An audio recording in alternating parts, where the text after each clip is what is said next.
Welcome back healthy morning. हम बात कर रहे हैं डेंगू फीवर पे। अभी मैंने आपको एक बात बोली थी कि डेंगू फीवर और डेंगू हेमोरेजिक फीवर में थोड़ा सा फर्क है। डॉक्टर साहब से पूछते हैं, डॉक्टर साहब क्या फ़र्क है दोनों में? देखिए है तो दोनों डेंगू फीवर सिम्टोमेटिक, अगर आप इसको कहें बुक्स में लिटरेचर में इसको बहुत ज़्यादा तो बहुत क्लियरली अलग से नहीं डिफाइन किया हुआ, मगर अगर आप लेमन लैंग्वेज में इस पर बात करें तो अगर डेंगू फीवर के साथ ब्लड भी आ रहा है कहीं से, कहीं धब्बे पड़ रहे हैं, प्लेटलेट बहुत ज़्यादा कम हो गए हैं, या अल्लाह न करे कि मुंह से नाक से पेशाब पैखाना कहीं से खून, तो उसको डेंगू हेमोरेजिक फीवर कहेंगे। जिस तरह मैंने बताया कि डेंगू के 50% मरीज, अगेन डेंगू की खबर कोई इस तरह नहीं लेनी चाहिए कि बिल्कुल आपके होश उड़ जाए या परेशान हो जाए। 50% डेंगू ऐसे गुजर जाता है कि पता भी नहीं चलता। सही कह रहे हैं। मतलब I am very much sure कि जब डेंगू का पहला सीज़न आया था उसमें जो मुझे सिम्टम्स थे, बाद में जब मैंने किताब में पढ़ा तो वो मुझे डेंगू था, मगर मैंने ना तो कोई उस वक्त ब्लड करवाया था, ना उस ज़माने में डेंगू का वो पहला सीज़न था, और मुझे शायद होके भी चला गया, मुझे नहीं पता चला कि मुझे डेंगू था। मतलब लेकिन सर यहाँ पे एक बात ये भी है ना कि जो लोग जिनको डेंगू फीवर होता है उनको बहुत ज़्यादा चांसेस होते हैं दोबारा डेंगू होने के, कॉम्प्लिकेशंस नहीं। इसमें ये कि थोड़ा सा इसमें इसको यूँ कहा जाए कि अगर अल्लाह ना करे उनको कोई दूसरे टाइप का या सेम टाइप का डेंगू अगर होता है दोबारा, वही वाला डेंगू का एंटीजन दोबारा होता है तो पेचीदगियाँ ज़्यादा होती हैं। मगर ये कि अगर कोई डिफरेंट एंटीजन आता है जो पहले नहीं था तो उतनी कॉम्प्लिकेशन ज़्यादा नहीं होती हैं। वैसे भी डेंगू में डेंगू का वो कहते हैं एक टाइप 1 है, एक टाइप 2 है, ना सेंस कि अगर आपको टाइप 2 हो जाता है तो कॉम्प्लिकेशन हो जाती है। नहीं, इसमें आप जो बात कहना चाह रही थी उसका जो तशरीह है या उसकी जो एक्सप्लेनेशन है वो ये है कि जी आमतौर पे जो इन्फेक्शंस होते हैं, मीजल्स है, मम्स है, चिकन पॉक्स है, बचपन में एक बार हो गया फिर नहीं होता। सही। आपने जो बात कही कि डेंगू एक बार हो जाए तो दोबारा होने का डर होता है, तो वो यही इन्हीं मायने में आपने कही है कि बिकॉज डेंगू सिर्फ एक एंटीजन से नहीं होता, उसके 3-4 एंटीजन्स हैं। तो अगली बार हो सकता है कि जो पहले वाले एंटीजन से आपको हुआ था उसके मुकाबले में किसी दूसरे एंटीजन से हो जाए, फिर इसकी इम्यूनिटी भी लाइफ लॉन्ग नहीं है। अगर चिकन पॉक्स आपको याद है बचपन में एक बार हो जाता है फिर नहीं होता। मिजल्स पार्टी होती थी जब वैक्सीन नहीं बनी थी इंग्लैंड में, चिकन पॉक्स पार्टी भी होती थी, चिकन पॉक्स पार्टी होती थी अर्ली 90s में कि जी वैक्सीन बनी थी, चलो एक्सपोज कराओ, एक बार हो जाएगा तो ज़िंदगी भर के लिए इम्यूनिटी डेवलप हो जाएगी, CMV के अगेंस्ट इम्यूनिटी डेवलप हो जाती है। मगर डेंगू फीवर के अगेंस्ट क्योंकि इम्यूनिटी फॉर लाइफ लॉन्ग नहीं होती और हर एंटीजन के अगेंस्ट आप नहीं डेवलप करते आपके साथ, so that's why there is always a chance कि एक बार हो गया तो दोबारा भी डेंगू हो सकता है। सही। सर मुझे बताएं कि वो पेशेंट जिसको डेंगू फीवर हुआ है, क्या उसके पास बैठने, खाने पीने, उसके साथ रहने से डेंगू फीवर दूसरे को भी हो जाएगा? नहीं, देखिए ये बात बहुत अच्छी तरह समझने की है कि आपने बिल्कुल दुरुस्त तवज्जो दिलाई है और बहुत सही मैसेज आप कन्वे करना चाह रही हैं लोगों को कि हरगिज़ नहीं, किसी को अगर डेंगू हुआ है उसका झूठा खा लेने से या उसके साथ बैठ जाने से या उसका खाना खा लेने से डेंगू नहीं होता। मतलब लिटरली मैंने जानबूझ के HIV के पेशेंट्स के साथ खाना खाया है ये बताने के लिए कि ठीक है अगर इसको HIV है तो जब तक ब्लड टू ब्लड कांटेक्ट नहीं होगा नहीं होगा। द सेम विद डेंगू, इसका तो बड़ा स्ट्रेट फॉरवर्ड सा राउट है कि वो स्पेसिफिक मॉस्किटो जिसके अंदर ये कैपेसिटी है कि वो डेंगू के जर्म्स को, डेंगू के वायरस को, जिस आदमी को डेंगू हुआ है उसमें से पिक करेगा और अपने अंदर उसको रिटेन करेगा, और फिर दूसरे आदमी को जिसको कभी डेंगू नहीं हुआ या जिसको इस वक्त डेंगू नहीं है उसको लाके इंजेक्ट कर देगा जब तक डेंगू नहीं होगा। So the only vector in between is mosquito. अगर एक मच्छर ने काट के दूसरे आदमी को नहीं काटा जब तक नहीं होगा, खाने पीने से नहीं होता। सही। अब यहाँ जो इम्पोर्टेंट बात है वो ये है कि डेंगू का एक अपना मच्छर होता है, ठीक है। अब वो डेंगू का मच्छर ही उसको काट के दूसरे को काटे या कोई नॉर्मल मच्छर भी उसको काट के दूसरे को? डेंगू का मच्छर ही इसको काट के दूसरे को काटे, कोई नॉर्मल मच्छर।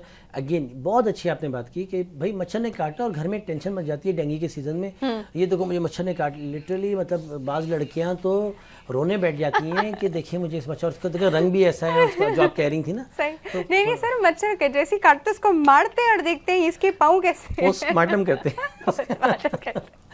तो नहीं, बिल्कुल भी नहीं, ऐसा नहीं है। डेंगू का अपना एक एडीज मॉस्किटो जो है वो उसकी जीनोटाइप है ख़ास मच्छर की, वही मच्छर उसका वेक्टर है, एक बॉडी से दूसरी बॉडी में वो मच्छर ही लेके जा सकता है। सही। अच्छा डॉक्टर साहब, हमारे पास एक और कॉल है, लेते हैं। अस्सलाम वालेकुम। जी वालेकुम सलाम। गुड हेल्दी मॉर्निंग, कौन बात कर रहा है? जी गुड मॉर्निंग, मैं अशरफ बात कर रहा हूँ ठट्टा से। जी अशरफ साहब, कैसे हैं आप? हाँ मैं ठीक हूँ, अल्लाह का शुक्र है। जी क्या पूछना चाहेंगे? जी मैं ये मेरी बेगम सामने खड़ी हुई है तो मुझे क्वेश्चन भूल गया हूँ मैं। That's so funny.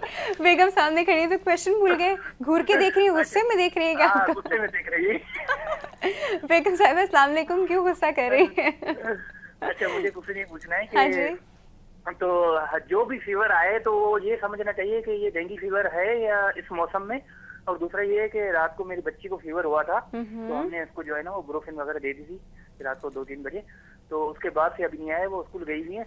तो अब उसको जो है ना वो कोई टेस्ट करवाना चाहिए डेंगू के शक में, या कंप्लीट ब्लड काउंट करवाना चाहिए, या कोई और टेस्ट करवाना चाहिए, या ठीक है, डॉक्टर या कोई और मेडिसिन देनी चाहिए। ठीक है तो जी। मतलब ये है कि, और दूसरा क्वेश्चन ये है कि स्टूल में अगर ब्लड के निशान लग के आए, सिर्फ निशान हो, ब्लड में आए सिर्फ निशान हो, तो उससे भी प्लेटलेट्स कम होते हैं क्या? स्टूल में आपको लग रहा है सिर्फ निशान है और ब्लड नहीं आया? ये आपको ब्लड कैसे नहीं है, पता ब्लड चला? के निशान है और उससे प्लेटलेट्स कम हो गए हैं, तो क्या ये वजह भी हो सकती है कि निशान, ब्लड के निशान आने से जो है ना वो, इसका मतलब है अंदर कोई जख्म है या उसकी वजह से निशान आए हैं, तो ठीक है, उसकी वजह ठीक से है। प्लेटलेट्स कम होते हैं क्या? चले जी, हम इससे बात करते हैं। ओके। ठीक है जी अशरफ साहब, thank you so much for calling. और बेगम साहब को गुस्सा नहीं कीजिएगा। नहीं, ये तो एक पूरा सही। एक पूरी एज हमें नेशन ये मैसेज किया है कि बेगमात के एहतराम में चीज़ें भूली जा सकती हैं, और हमारे पूरे मुल्क को हम ये मैसेज देते हैं कि वी टेक इट पॉजिटिवली। मतलब अल्लाह के नबी सल्लल्लाहु अलैहि वसल्लम जो हैं वो अगर कभी हज़रत आयशा किसी बात पे नाराज़ होती थी तो आप उनकी उस नाराज़गी को बर्दाश्त कर जाते थे और कहते थे कि मेरे बच्चों की माँ है और मेरे घर का ख्याल रखती है, मेरे ख़ानदान की, मेरे घर की इज़्ज़त है, और कोई बात नहीं, मैं इनका गुस्सा थोड़ा सा बर्दाश्त कर लेता हूँ। तो ये तो अल्लाह के नबी की सुन्नत है कि हमें बेगमात का किस तरह से एहतराम और किस तरह से उनकी रेस्पेक्ट और किस तरह से उनसे मोहब्बत और प्यार करना चाहिए। अच्छा, तो भाई इसी तरह बेगमा से डरते रहे, मैं भी इसी तरह डरता हूँ। अच्छा, दूसरी चीज़ ये कि जो बिटियां हैं, देखिए बिटिया के लिए ये करिए, हम आम दिनों में बात नहीं कहते क्योंकि अब डेंगू का सीजन स्टार्ट हो गया है। सो प्लीज़ ब्लड टेस्ट करवा लीजिए। एक सुई चुबोना कहीं बेहतर है कि रात के 2 बजे अल्लाह न करे कहीं से खून ज़्यादा आने लग जाए, कोई तकलीफ ज़्यादा हो जाए, बच्ची शॉक में चले अच्छा जाए। सर, यहाँ जो एक क्वेश्चन मुझे करना है वो ये है कि फीवर होके ख़त्म हो गया है और फीवर दोबारा नहीं हुआ, मतलब पूरा दिन गुजर गया, फीवर नहीं हुआ, तो डेंगू का तो फीवर रहता ही है ना, चाहे लो ग्रेड रहे लेकिन रहता ही है। अब ये देखिए, ये बहुत ही प्यारी बात की आपने, इन चीज़ों को समझने की कोशिश है कि एक डंडी से सबको नहीं आप कर सकते, एक ही रूल्स हर जगह अप्लाई नहीं कर सकते। जिस तरह डॉक्टर साहबा ने कहा, बिल्कुल ठीक कहा कि अगर एक फीवर रात को आया था, चला गया, बच्ची सुबह खेल रही, कूद रही, हंस रही, बोले फिर फीवर आया ही नहीं, तो गैज़ी तो अभी सुई ना चुभोएं, गैज़ी तो अभी उसको टेस्ट ना कराएं। मगर अगर उसको तेज़ बुखार आया था, रात आया, 4 घंटे 6 घंटे के लिए गया, फिर आ गया, फिर 4-6 घंटे में आया, फिर गया, या मुस्तकिल रह रहा है, 1 दिन 2 दिन लगातार रह रहा है, तो आजकल के दिनों में थोड़ी सी जो थ्रेशोल्ड है टेस्ट कराने का, उसको बढ़ा दें, मतलब थोड़ी सी बहादुरी, थोड़ी सी हिम्मत पैदा करिए और ब्लड सीपी ज़रूर करवा लिया करें। उसके अलावा जैसे हमने पहले बताया था, डेंगू एंटीजन तो पहले 1 या 2 दिन में पॉजिटिव आ जाता है, मगर डेंगू एंटीबॉडीज़ 5वें-6ठे दिन। अक्सर लेबॉर्ट्री सिर्फ एंटीबॉडी चेक करती हैं और आपको डेंगू का टेस्ट नेगेटिव दे देती हैं। तो आप पूरे शहर में ये कहते हैं कि भाई मुझे डेंगू तो नहीं था, मगर मैं ठीक नहीं हो रहा, अब मेरे खून के निशान आ रहे हैं। तो अगर आपका 6ठे-7वें दिन टेस्ट करेंगे तो डेंगू आपका पॉजिटिव होगा।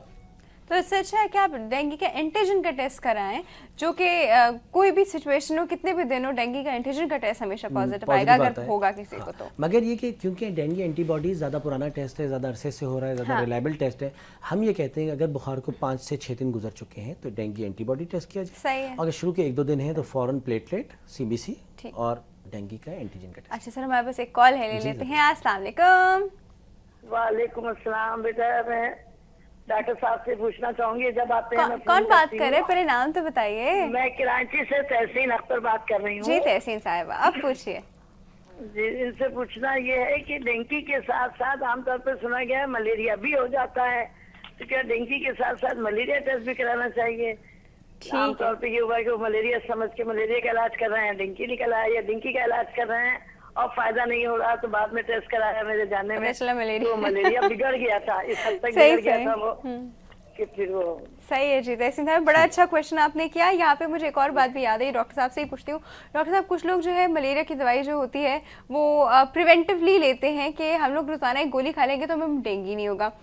ऐसी चीज़ें मैंने अपनी आंखों से देखी हैं, तो बड़े मुझे हैरानगी भी होती है, ये कौन सी ट्रीटमेंट प्लानिंग है, कहाँ डेंगू कहाँ मलेरिया, तो और ये डेंगू और मलेरिया के बीच में कन्फ्यूजन बहुत रहता है। जी देखें, ये सबसे पहले तो मैं मोहतरमा वालदा साहिबा को मुबारकबाद दूंगा कि डॉक्टर की अम्मी का होने का उन्होंने भरपूर फ़ायदा उठाया, और मेरी अम्मी का फ़ोन था और बहुत ही उन्होंने बहुत ही रेलेवेंट सवाल किया। लिटरली ये होता है کہ میں رات کو اٹھا، فون آیا 2 بجے، ڈاکٹر صاحب پیشنٹ آ گیا ہے اور بہت تیز بخار ہے اور ہم نے اس کا ڈینگی کرایا، اس کا ڈینگی آ گیا ہے، تو بس پھر ہم اس کو ڈرپ لگا دیں اور یہ کر دیں اور وہ کر دیں، پین کلرز دے دیں. ہم کہا ڈینگی روزانہ 5-7 آ رہے ہیں، کر دو. 2 دن بعد بخار نہیں گیا اور پلیٹلیٹ مزید کم ہو گئے، ساتھ کے ساتھ اس کا ہیموگلوبن بھی کم ہوا. اور جب اگلے دن یا صبح جا کے جب سلائڈ دیکھی تو اس میں ملیریا بیٹھا ہوا. اللہ نہ کرے اگر ڈینگی کی امپریشن میں، یا اگر ہم کراچی کی لیمن لینگویج میں کہیں کہ ڈینگی کی جھانپ میں ملیریا مس کر گیا ہم نے، تو ملیریا جان لیوا ہے. ایگزیکٹلی آپ کو معلوم ہے سیریبل ملیریا ہو جاتا ہے. ایگزیکٹلی. سو بہت صحیح توجہ دلائی والدہ ماجدہ نے کہ آپ کو ملیریا کا بھی ٹیسٹ ساتھ کے ساتھ کر کے، یا you have to keep an eye on malaria as well. Malaria پہ نظر رکھنی ہے. ایک اور بات یہاں پہ ہم اپنے ہیلتھ کیئر پروفیشنل سے ریکویسٹ کریں گے، اپنی بہت اچھی لیبارٹری سے ریکویسٹ کریں گے کہ سی بی سی میں ملیریا ضرور ٹیسٹ کیا کریں. سی بی سی ملیریا جب اور آپ لوگ بھی یاد رکھیں جب آپ ٹیسٹ کرانے جائیں سی بی سی سے، اس سے کہیے کہ ساتھ ساتھ میرا ملیریا بھی چیک کر لو، چیک کر کے بتا دو، کیونکہ جو سی بی سی کی سلائڈ دیکھی جاتی ہے مائکروسکوپ تو وہیں پہ دیکھ لیا جاتا ہے، ملیریا نظر آنا چاہیے. صحیح. ڈاکٹر صاحب بہت بہت شکریہ آپ کے آنے کا، اور بہت بہت شکریہ آنٹی آپ کے فون کرنے کا. ویئرز وقت ہو گیا چھوٹی سی بریک کا، کہیں نہ جائے گا، ول بی رائٹ بیک.